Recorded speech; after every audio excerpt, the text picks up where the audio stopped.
अस्सलामुअलैकुम वरहमतुल्लाहि वबरकातुहू। तफ्ता ज़ानी एक कुंद ज़हन लड़का था। उसको सबक याद नहीं होता था।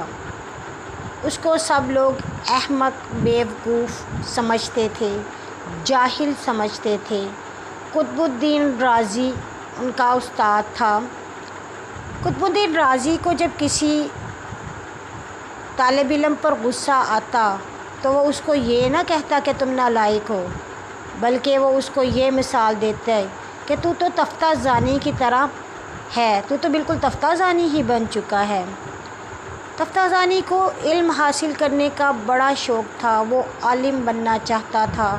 वो दिन रात किताबों को याद करता, मगर उसको याद ना होती।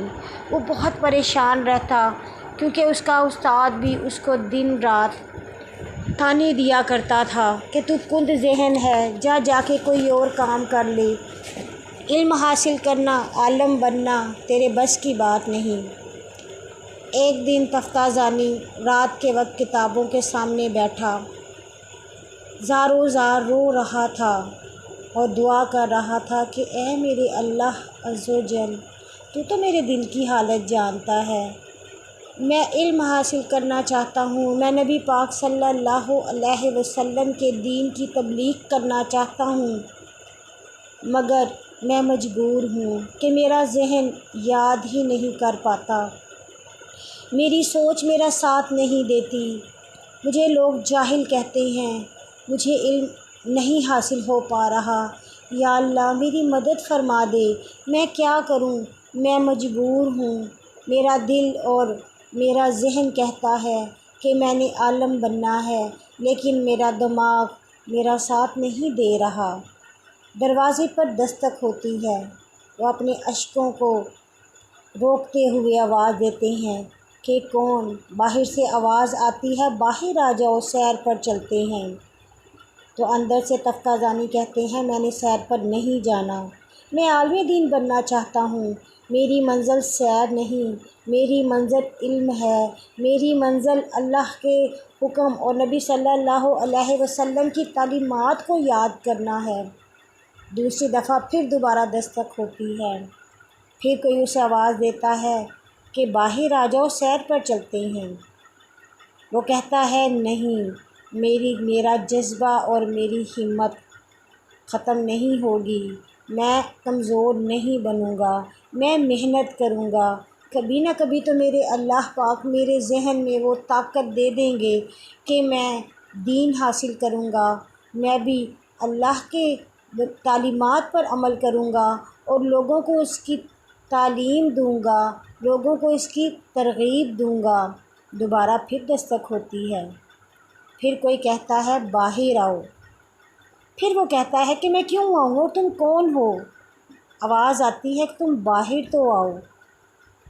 जब तफ्ता ज़ानी बाहर जाते हैं तो वो क्या देखते हैं कि बाहर काली कमली वाले हमारे आकाए दो जहां मीठे मदीने वाले नबी सल्लल्लाहु अलैहि वसल्लम तशरीफ़ फरमा हैं। तफ्ता ज़ानी नबी सल्लल्लाहु अलैहि वसल्लम से 7 या 800 साल बाद आया था। जब उसने नबी सल्लल्लाहु अलैहि वसल्लम का नाम मुबारक सुना तो उसके होश ही उड़ गए। इस वाक़या को हम्माद हम्बली ने नकल किया है।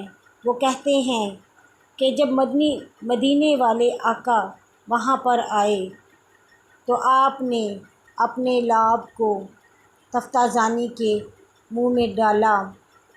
वो क्या डालना था कि उसके दिल की तो हालत ही बदल गई।